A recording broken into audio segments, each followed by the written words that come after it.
ওসমান হাদি গত 12 তারিখে তিনি সন্ত্রাসীদের বুলেটে আহত হন, আঘাতপ্রাপ্ত হন, হাসপাতালে ভর্তি হন এবং 18 তারিখে উনি মৃত্যুবরণ করেন।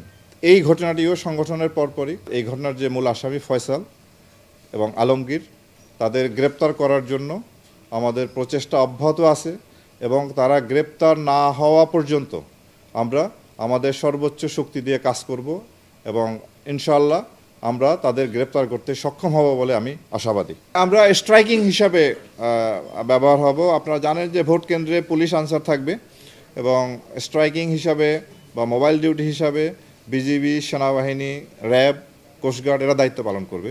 তো আমরাও স্ট্রাইকিং ফোর্স হিসাবে দায়িত্ব পালন করব। পুলিশের প্রায় 1.5 লক্ষাধিক, সেনাবাহিনীর লক্ষাধিক, যার যতটুকু জনবল আছে ম্যাক্সিমামটাই আমরা ব্যবহার করব। শুধুমাত্র তো র্যাব একাই দায়িত্ব পালন করতেছে না, আমরা সবাই মিলেমিশে করব এবং যে পরিমাণ জনবল আছে এটা অতীতের যে কোনো নির্বাচনের চেয়ে বেশি জনবল এবার নির্বাচন কাজে নিযুক্ত হবে এবং আশা করি এবার এই নির্বাচনটি সুন্দর সুষ্ঠুভাবে সম্পন্ন করা সম্ভব হবে।